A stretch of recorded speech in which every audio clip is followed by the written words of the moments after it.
Hello and welcome to the Connected Mindset. I'm your host, Greg Tomczyk, and each week we bring you the stories and strategies to help connect you to your wildest dreams. Today's episode is presented by Valor Cybersecurity, simplified cybersecurity solutions for your business. Today's guest is somebody that I have a deep respect for. James Green is the founder of Illuminate Advisory, where he helps individuals and organizations take calculated risks with resilience in mind. Each of us have something to learn from James Green today. So without further ado, let's dive in.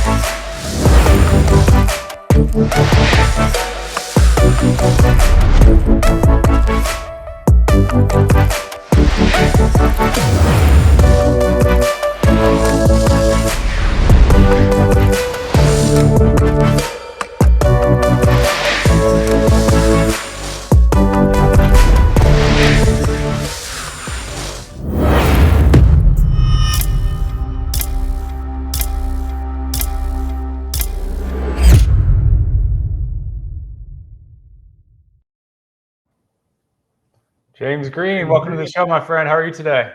Hey, good morning, Greg. I love that video intro, the music. I was like, man, that's really, I'm gonna steal something like that. That's impressive. Gets us pumped up, gets us inspired, ready to dive in here. So looking forward to it. So one of the things that I continue to see on LinkedIn, and very few people do this, I think video is one of those things that everybody's like, it's the mainstream, everybody's putting out videos.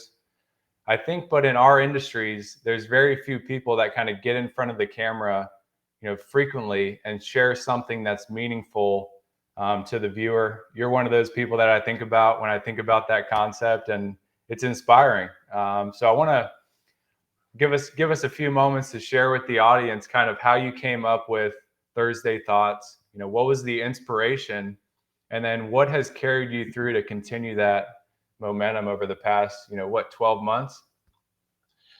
We're coming up. We started in December of 2020, so it's been a year and a half. And it's certainly a funny journey. Like looking at me, I'm not an Instagram model, right? I'm not camera ready. I'm a dude in his old 40s, who's late 40s, who's got some battle scars.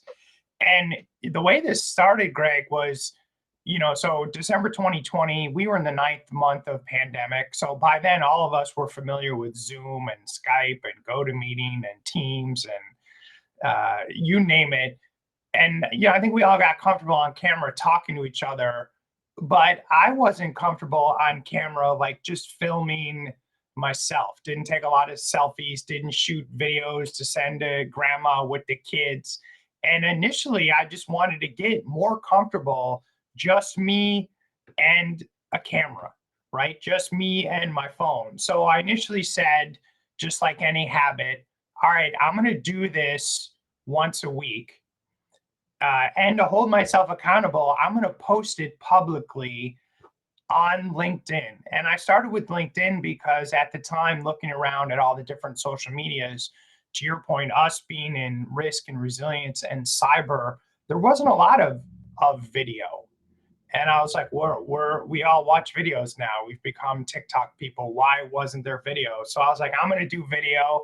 I'm going to do it on LinkedIn. And thankfully, at the time, I had nobody could tell me no, I guess is the short answer. So we started, I just made a commitment. I'm going to post once a week. And I was terrified. And if you can find the first one on my YouTube page, on our internet, it was terrible. One of my friends said it looked like a hostage video. They asked me for proof of life and to blink twice if I was okay.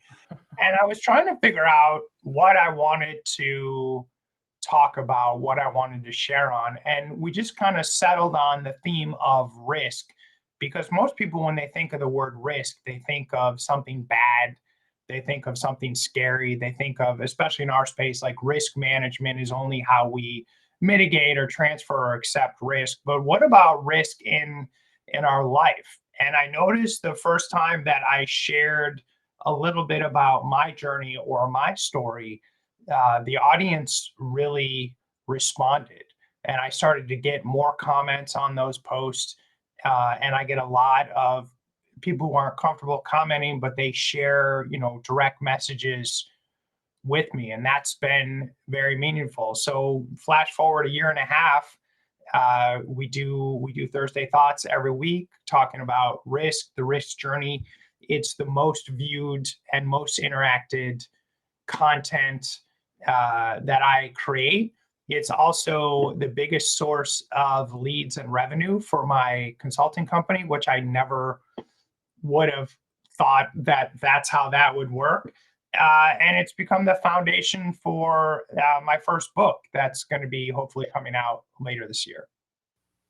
Okay, so we got a book in the works.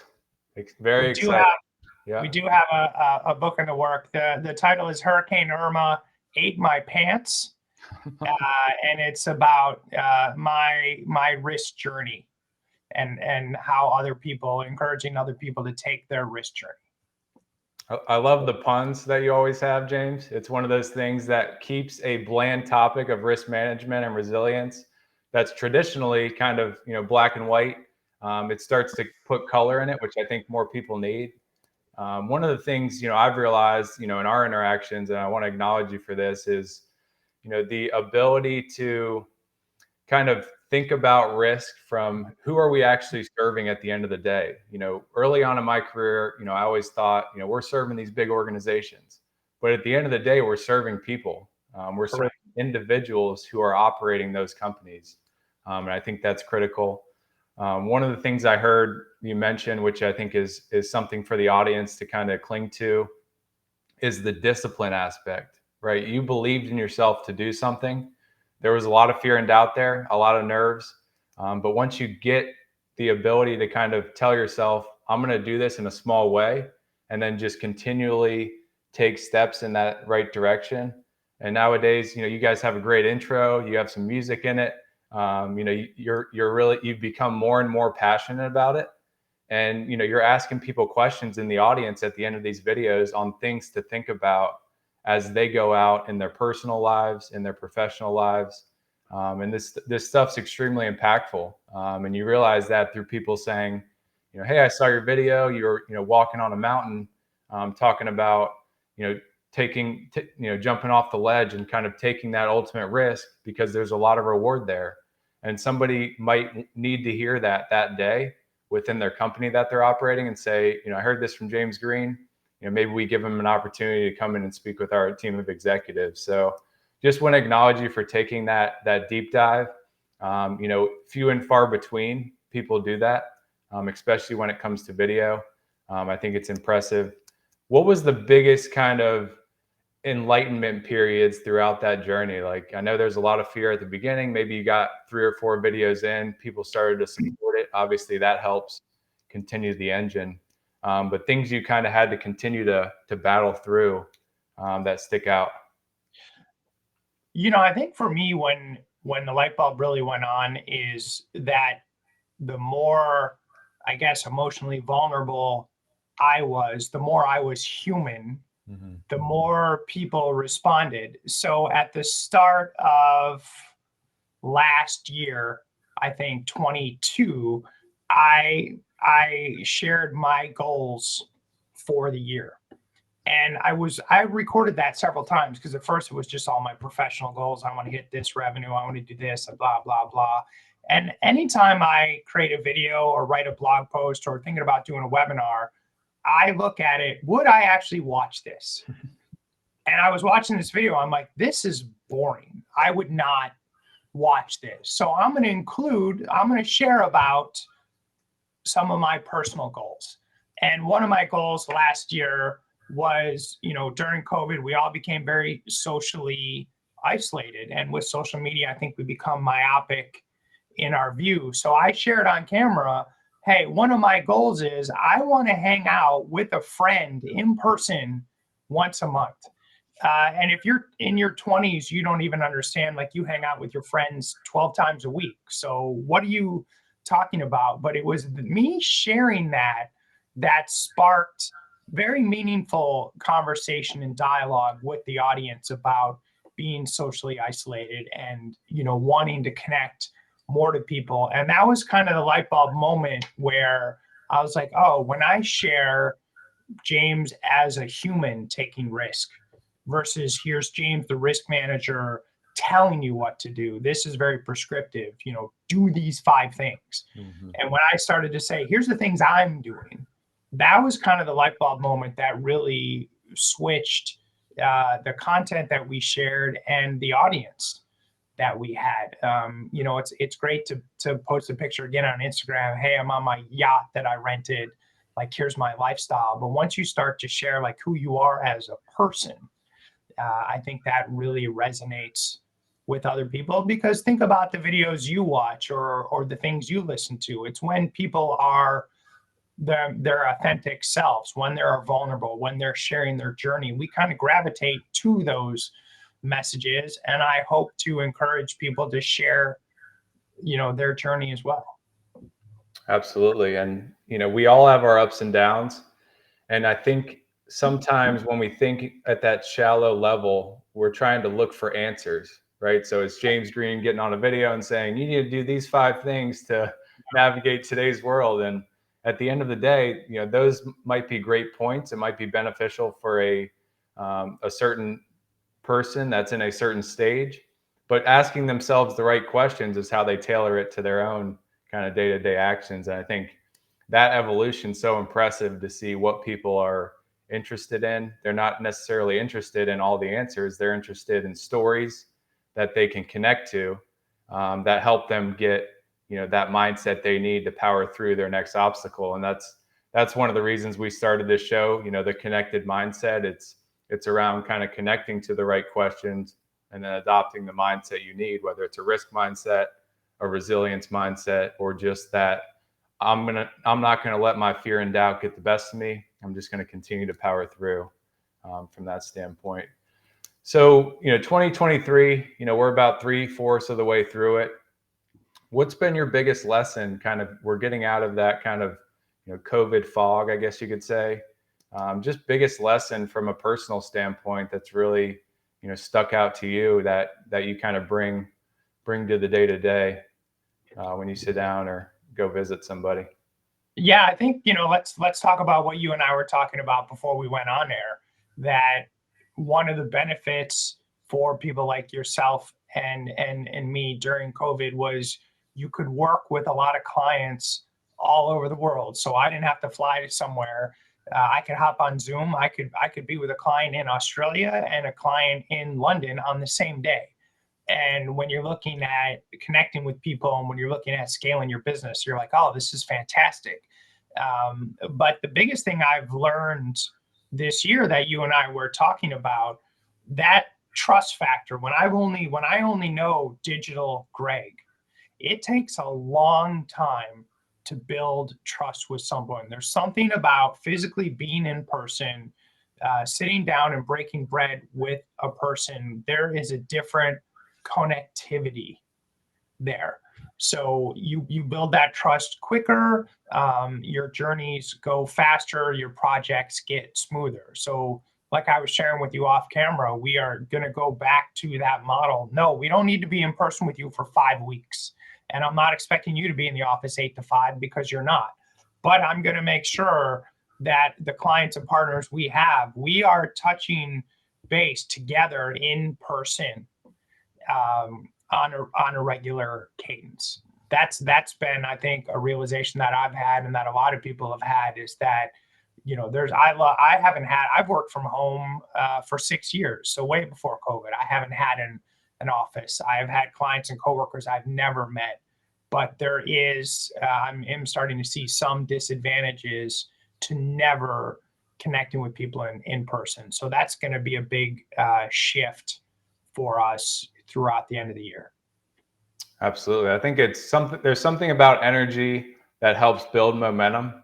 Nobody would know behind the camera that I'm 6'5" and be able to kind of relate at that level where they're like, holy cow, you're tall, you must have played sports, and kind of diving into some of those personal topics that I think help us better connect with people. It's like they call it like digital dementia. Like we kind of forget the Yes. energy we shared when it's over a video call because it's not in front of us. One of the things that we've tried to do here locally is put together events for people to just get together and talk about topics around a table.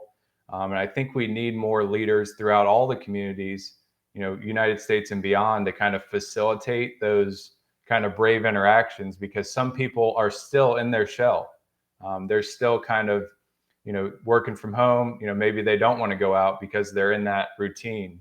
I was in the same boat. I worked from home really since the beginning of my career in risk and resilience. And it was just because we were traveling most of the time. You came back home, but then when Yeah. travel stopped, it's like now we're at home for 5 days a week, and there's no interaction. And for some people that was enjoyable at first, but you don't realize how quickly that can get out of hand from that standpoint, from a personal side of things. Exactly. Mm-hmm. So a little bit, and I think this kind of segues well into fear, doubt, resilience. One of the big ways that we connected is we were competing for consultant of the year. I think it was back in 2020 within Yes, we the were. within the business continuity space. I remember seeing you up there. We were like, the top 3 nominees. You ended up winning, so Yes. kudos to you there. And you won't let me live that down, which is fine. No problem at all there. But it gave me someone to look up to in the space where I didn't know anything outside of kind of who was in cybersecurity, and I wanted to be in business continuity and kind of bring those two worlds together. So since then, you were working for a bigger company. What have you learned about resilience from both the personal side and then how organizations kind of exercise that word we hear often, but most people don't know really what it means. Yeah, well, first of all, as you know, I tease you about that award, but in all fairness, that award ceremony was on my birthday. So I felt like karmically the deck was stacked in my favor. I woke up that day and I'm like, I have to, it's my birthday. I have like the universe has to help me out here. Yeah. And what, really, I guess to start, what I have most appreciated about the awards that I've won is not that I've won them, but without that award, I don't meet you. Without one of my other awards, I don't meet Mark Hoffman, who's one of my co-founders of the Resilience Think Tank. So the most cherished thing to me is not the award, but I've met all these people. It's expanded my worldview that I never expected any of that. And certainly those awards, I think, took my career in a different direction. I was very North American focused. Those awards allowed me to work and travel and speak globally, and that upended a lot of my worldview because my worldview was largely North American centric. And then when you're on the other side of the world, you see the other view of that, and you also see some commonalities. So I think my views on resilient, if you look at, we're focused on, are we a resilient organization, are we a resilient community, are we a resilient nonprofit, but it's really, are the people resilient? If you have resilient people, you will have a resilient family, you will have a resilient community, you will have a resilient organization. The organizations I've worked with that have not only, survived during these incidents or survived during COVID, but have thrived, all have these like-minded people who are resilient at heart. So, that, to me, that is the essence of resilience. Can you not only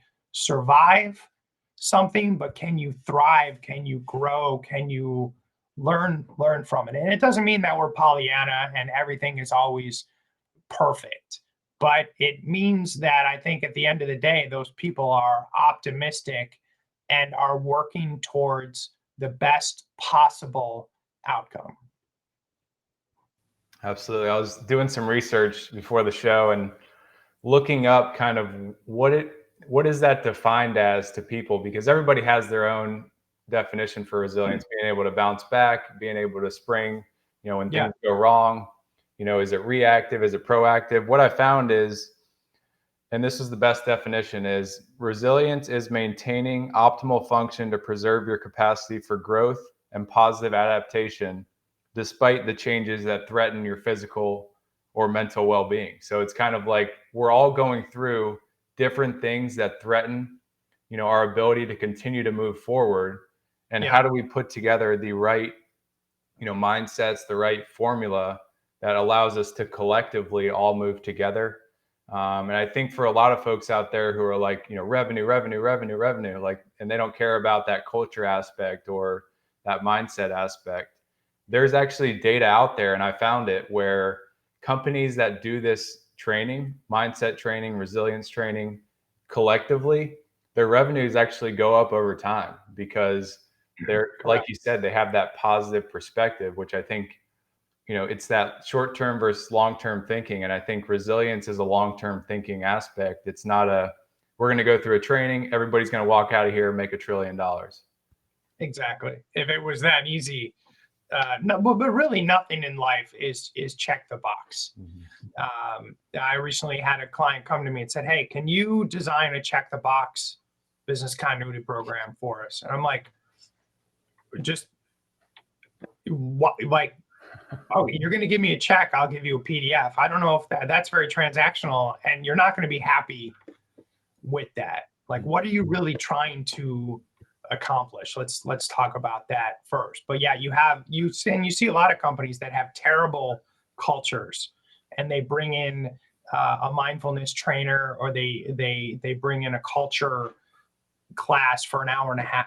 Well, that doesn't undo your terrible culture, your poor leadership, your caustic environment. You can't fix that with a 30-minute training video and a t-shirt. That's not how that works.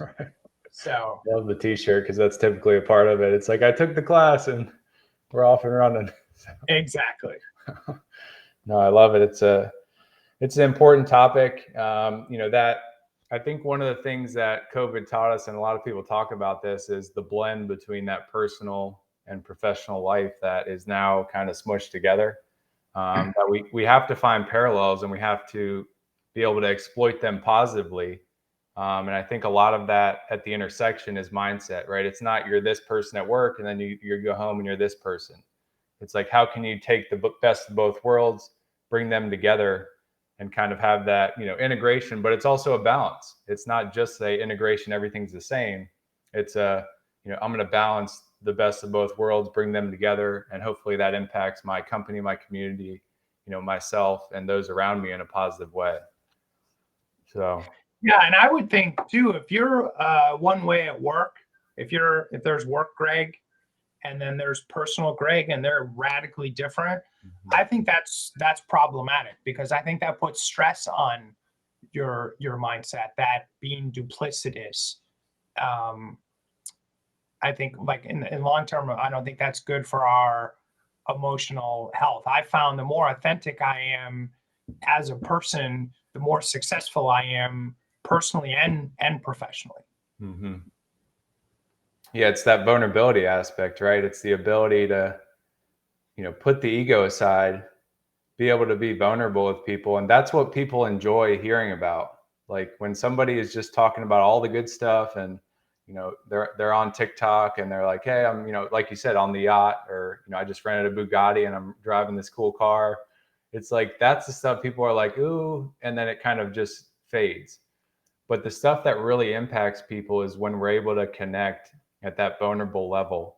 um, Anything you've learned on that aspect, just throughout your journey, personally, professionally, it's something we're all going through, trying to be more vulnerable and real with people. But then finding what that wall is on going too far over it, where people are like, that's too much information. Anything you've learned there? Yeah, of course. There's a difference between personal and private Yeah. for me, and I think for everyone. And if you think about the best manager you've ever had, in your life, or the best coach you've ever had in your life, and think about what that person meant to you and what they did for you. Did they have a PowerPoint with like, here's 85 steps to do your job? Or did they know you as a person? Did they connect with you as a person?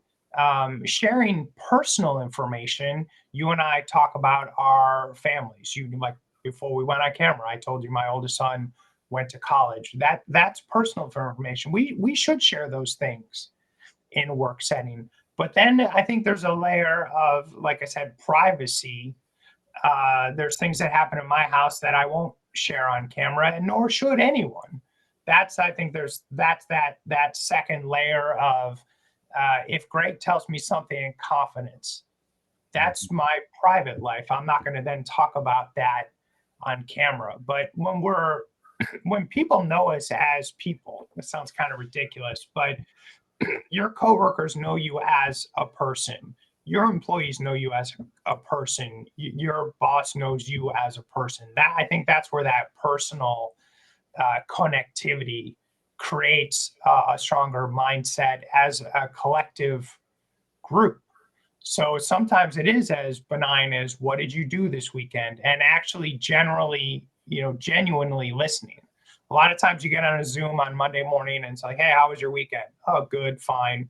Like, nobody's actually, actually tell me what you did. Why are you going to see Barbie or Oppenheimer this weekend? We don't have to spend an hour on our Zoom chit chatting, but I think there should be 2 or 3 minutes in the beginning of calls, like just getting to know people on a personal level, not private. I'm not like, hey, here's my social security number, or here's my, my debit card pin. There are things we should keep behind a wall, but it's okay to tell people I'm having a good day, or hey, I'm having a bad day, or hey, I'm struggling, I need some help right now, or asking people, how can I help you, whether that's personal or professional. It's okay to ask those types of questions. They shouldn't be out of bounds, in my opinion.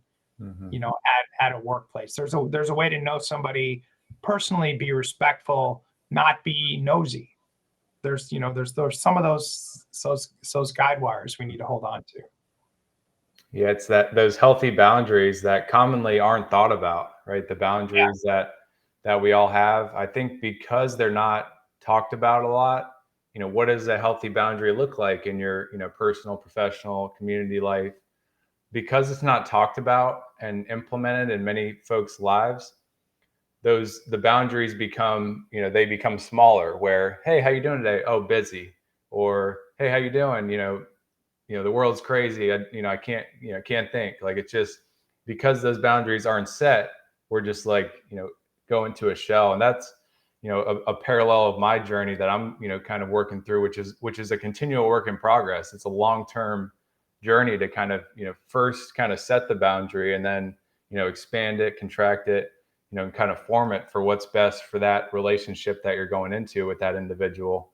But I think it's important to kind of just recognize that there is such thing as healthy boundaries. It's not always you're fending people off and saying, don't talk to me because I'm angry right now. It's, sharing feelings, being able to share the energies that you have, so that maybe somebody can shed light when you least expect it on something that's going to help you get through that hard time, or increase that good time that you're going through.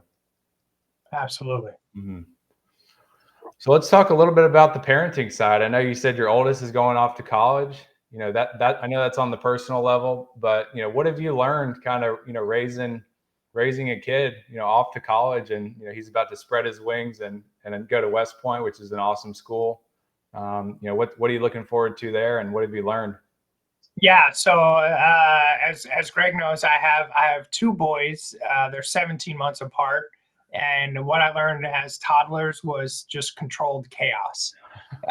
When you have two boys, two very active kids, you're just playing zone defense.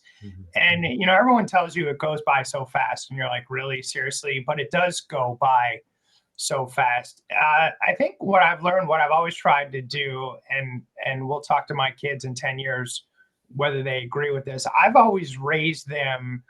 I'm raising them to be adults.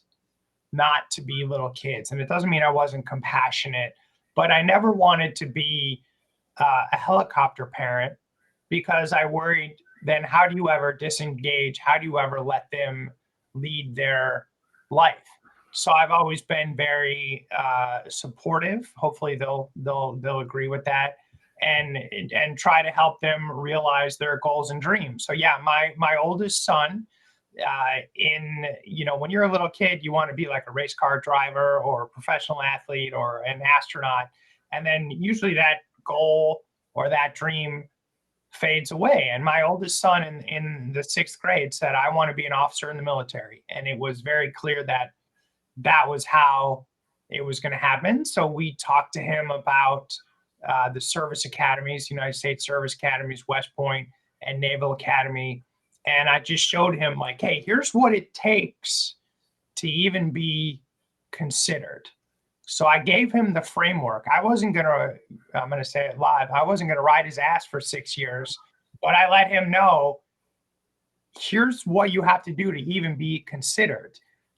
And then he went out and did that for the next 6 years. And I think that's what I've learned there is, you set people up to succeed, you give them the goals and the framework, but then you let them work through it. You let them thrive, on their own with support. So that's been an exciting journey and an honor. And then, as I was sharing with you before we got started, there's always been, since they've been very tiny, 4 of us in this house, and now there's 3 of us in this house, and the dynamic is just radically different. And the first weekend, it was weird. Like, my wife and my youngest son and I, it just felt weird.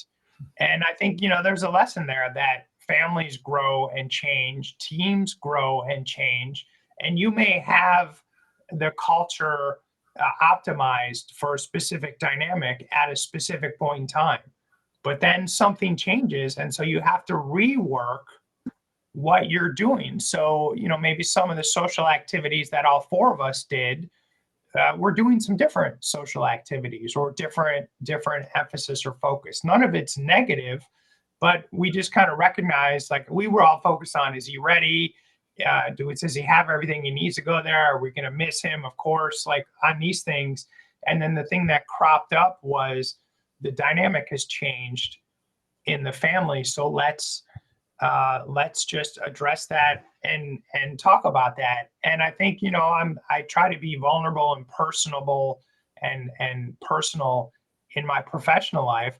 I'm also the same way in my personal life. Like, we have these talks with my children. Like, I kind of grew up, and I'm sure a lot of us did, like, mom and dad whispered in the bedroom, and you never knew anything about dad's job or mom's job or the finances or the struggles.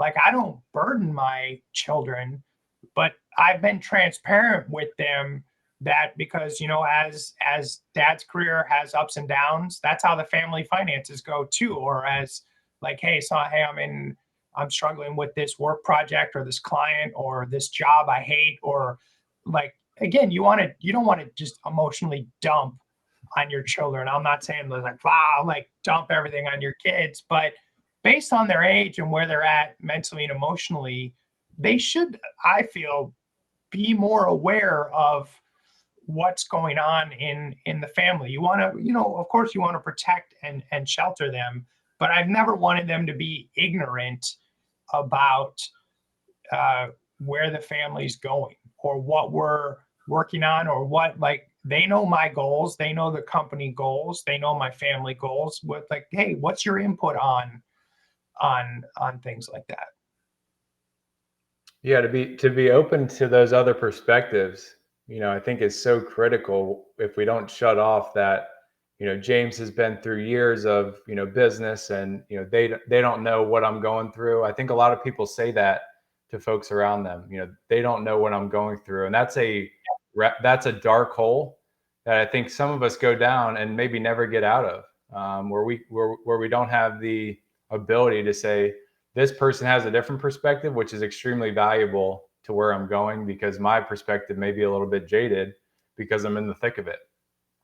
Yeah. So having the ability to share those lessons but do it in the right manner that isn't, this is the worst thing ever. Like, running a business is terrible and you should never do it. And then it kind of slashes their dreams, but showing them the positive and negatives, I think helps them, like the show title, unlock their own resilience, which you did for your son by giving him the framework. Do you look at that similar between the framework you gave him and then the frameworks that you give companies when it comes to accomplishing that goal or transforming in the way that they want to transform? Yeah, I think when I do my best work, when I'm most effective with an organization, is when I look at it through that lens. And the scenario that comes to mind is, to me, is around crisis management, response framework teams. My best organizations are where that crisis management team, though we've got the right people in the room, and they can make decisions and they work well under pressure. A lot of times, an organization says, okay, here's the 5 people who need to be on the crisis management team. But when you convene them at 2 in the morning on a Tuesday, Greg and I have beef because we're both trying to become COO. There's personal dynamics, there's political dynamics that are often ignored by organizations. And our most successful clients, like we had one where we went to the CEO and said, "Hey, James really shouldn't be part of the crisis management team because under stress, he just lashes out at people and it warps the dynamic and they don't make decisions." And that CEO agreed and was like, yeah, I can see how James is a good leader day to day, but crisis management team requires different dynamics. So that's where, like, I really try to focus on organizations think if they have the perfect plan and the perfect run book and all these documents, they'll be fine. If you give me 5 people who can work well together and respect each other, and are generally working towards an optimistic common goal, I can get them through almost any incident. That's more important to me than any other document, framework, standard. It's that team dynamic. You understand this as an athlete. What any of us who watch sports, they talk about, oh, the locker room, the locker room, the locker room. But then people think, oh, that's just sports. No, the conference room, the conference room, the conference room. It's the same. You're with these people 60, 70, 80 hours a week. Give me a good, strong locker room. Give me a good, strong conference room, and we're going to win. I love that. Yeah, that's where it all starts. I think it starts with that decision-making structure. Yeah. None of us are trained on how to make good decisions. And then when you get with other people that are on the same, either lack of training or have more training, how do you collectively train people on a decision-making process that's going to be in the best interest of the business when crisis hits? I think that's a key point. And, anything you've learned on that front, just from how people make good decisions, especially in crisis, because that shines a light on, everything good and everything bad. Yeah. So what I've really found with crisis is they amplify your personality. So the good things that you do well, they amplify. The bad things that you do, they amplify. So for me, that key mindset during a crisis, overall, I need people to be optimistic overall. And again, every time I say that word, people are like, "Oh, well, I'm drowning and the house is on fire and I got struck by lightning. What do I have to be optimistic about?" It's not about, people think optimistic means being in denial, but it's optimistic in terms of we're going to work towards a goal. I need you to have hope and belief, no matter how slim, but it still needs to be realistic. We need people to have that belief and drive that it will be okay. If you think about these survivor stories, right? The airplane that crashed in the Andes in the 70s, I was listening to a podcast on that, or any type of event where people inexplicably made it through. The survivors had a belief that we will get to the finish line. And when people think all is lost, that's when people don't survive, or that's when companies, I say there's always the next bump in the night. Companies hit that next bump in the night, and if the first reaction is all is lost, they're going bankrupt. And again, I'm not saying you've lost all your customers and your social media pariah and you're like, hey, let's go raise funding right now. I'm not saying be unrealistic, but that mindset needs to be, we still have belief, no matter how narrow it is. We have belief that we're going to get off this mountain, or we can just sit here and freeze to death. So I think we all need a little bit more of that, is, and how do we inspire people to believe more? I think that's something that I would constantly ask myself, because, whether we're running a tabletop, responding to an incident, trying to do some training for the company on, what their threats are, and how to put things in place on a daily basis to make sure those threats aren't realized. A lot of it starts with, when crisis hits, no one's coming to save you. Your lawyer's not going to save you. Your insurance company's not going to save you. We're not going to save you. We're going to help you. All these companies and people around you are going to help you, but you have to be able to save yourself and know kind of when to put the raft out, which steps to take, how to make decisions. And when we come to that realization, it's so relevant, for our lives. Like, nobody's going to come help you, give you that, silver platter that says, here's the business idea you need to do over the next 10 years to, get where you want to be, whatever that is. And I think that mentality, that mindset is so critical. And it's not talked about enough, on how important belief is. And then once you have the belief, it's really just discipline to be able to execute. yeah, and you need to have that mindset as a leader to allow a culture of people speaking up. Because how many times after the fact, with a massive corporate scandal, does all this information come out? Oh, James knew. Oh, Greg knew. Oh, everyone knew. Everyone was afraid to say anything, almost always. Or, you look at like the submarine incident last month, and now all these things are coming out. Oh, well, this person knew, this person, like, nobody spoke up.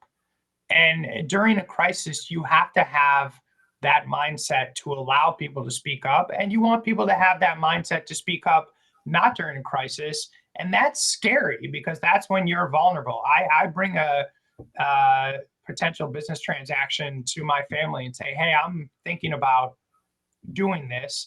They can say, like, hey, that's really dumb. And it hurts when somebody says, wow, that's a terrible idea. But you need to be vulnerable to let people tell you, your family, your friends, your business partners, because that'll keep you out of danger. Like, hey, you shouldn't do that business transaction. You shouldn't get in that submarine because it has no fail safes. You shouldn't, whatever. But that's I think where that vulnerability comes in, because it is scary, because people can tell you, like, this is a bad idea. This is dumb. You're dumb. I don't like this. We don't like to hear that as people. But if you have that mindset, it'll keep you out of a lot of trouble in your life. Yeah, I definitely think it's a maturity thing. It takes time to kind of exercise that muscle, to have the wherewithal to share those hard thoughts with somebody, and maybe knowing it's going to hurt their feelings in the short term, or, hurt their ego for a little bit, but it's going to set them up for a better, mid and longer term. And I think there's a little bit of respect that comes into play there, a little bit of trust that's needed to be built before.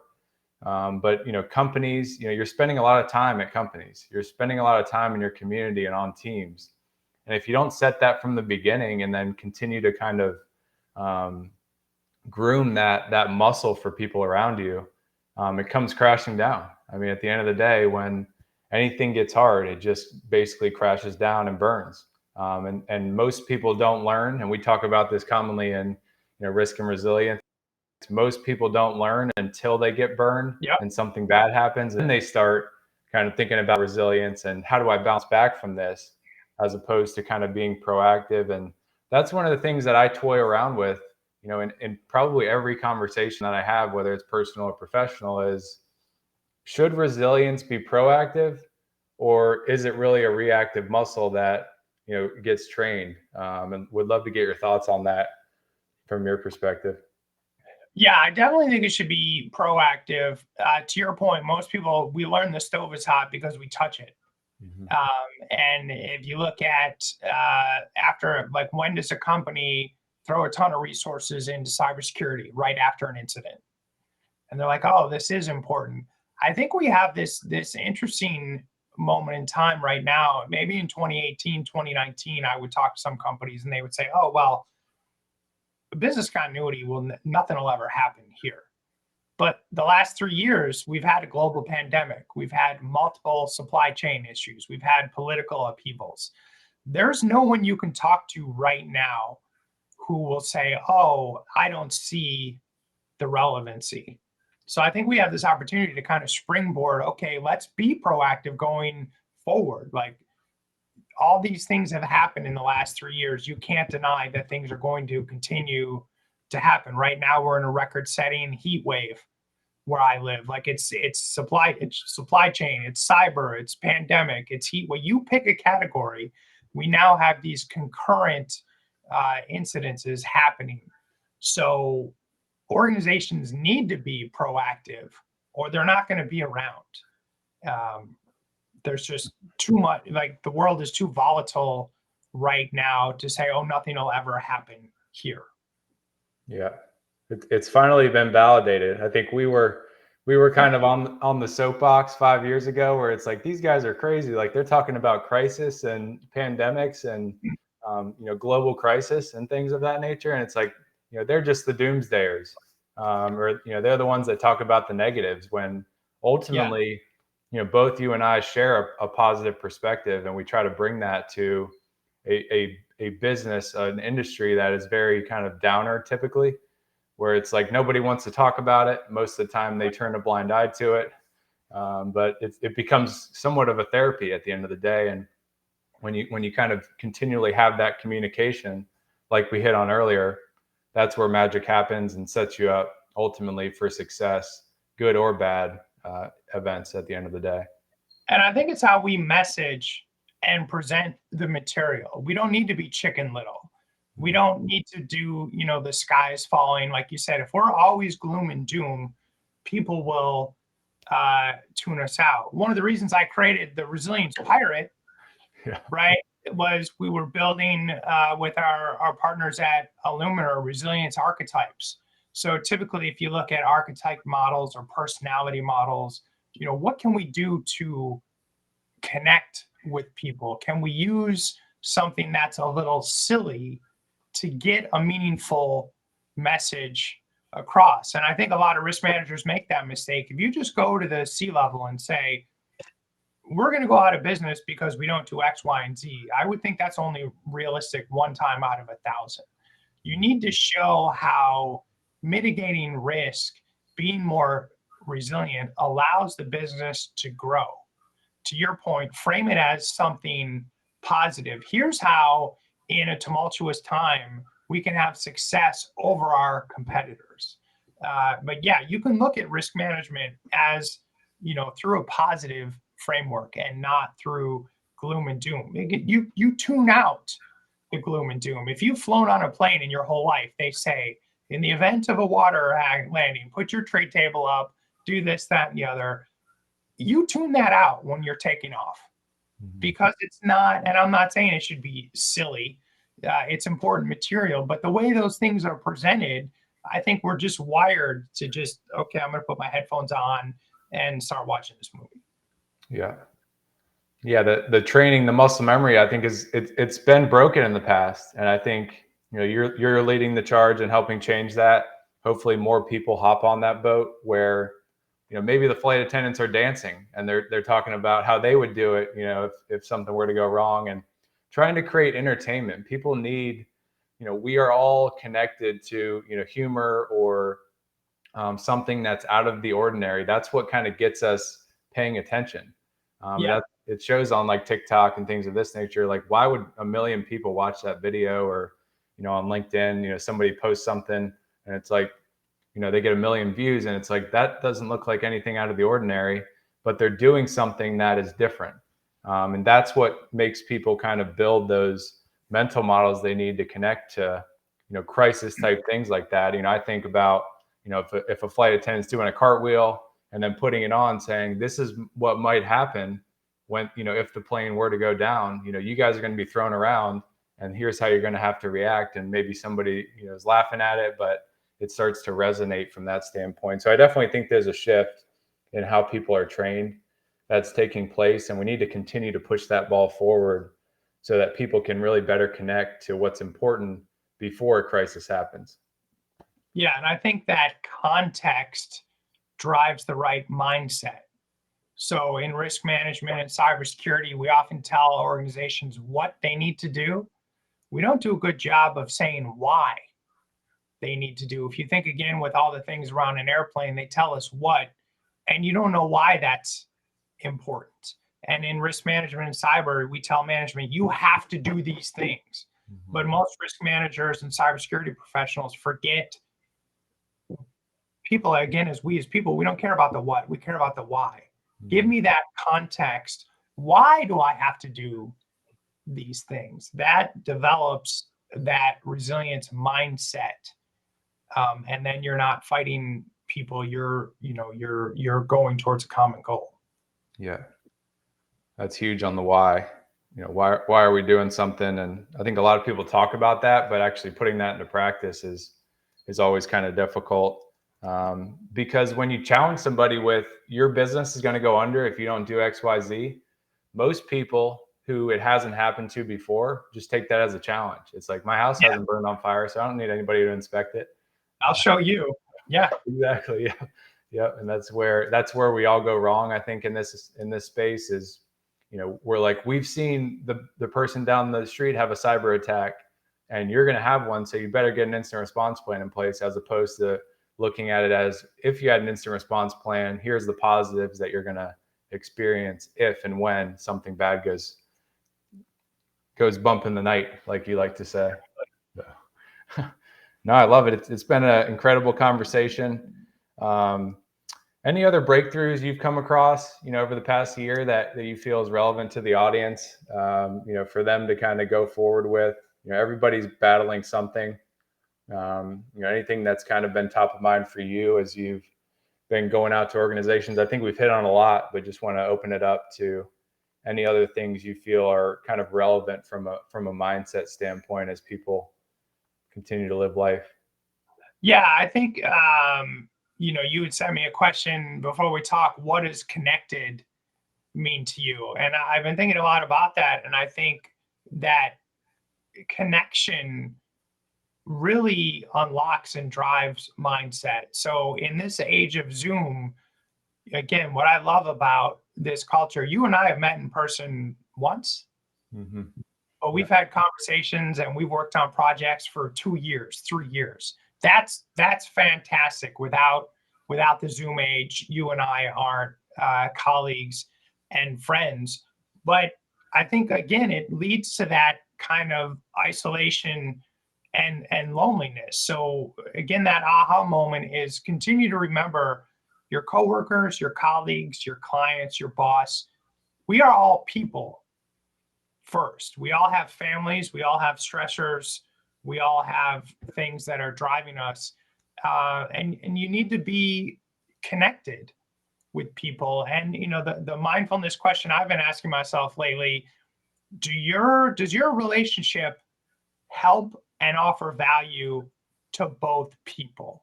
And I think, Greg, you're fantastic. Every conversation I ever have with you, you're like, what can I do for you? And that just kind of builds trust. And that's what being connected means to me. And I think the more we're connected, the stronger a resilience mindset we have. I love that. Yeah, definitely want to acknowledge you for just that mindset on, you're always willing to help people as well. And people notice that, and you can see it through your Thursday thoughts. Looking forward to checking out the book when that comes out, and how it made you lose your pants, because that could be pretty catastrophic. Yes, absolutely. We'll definitely bring you back on to talk about that book once it's released. And and give people a little bit of the nuggets that you're hoping to communicate there. So looking forward to that. James, just want to acknowledge you for continuing to put yourself out there through these Thursday Thoughts. For the audience, if you haven't checked that out, we'll put a link to some of those videos in the show notes. But, James, thanks again for coming on the show. Looking forward to having you back on, and thanks for sharing your wisdom with us today. Thanks, Craig. Appreciate your time. Have a great weekend. Absolutely. So without further ado, find a way to connect with those around you in ways you haven't done before, and find a mindset that's going to help power you through the day ahead.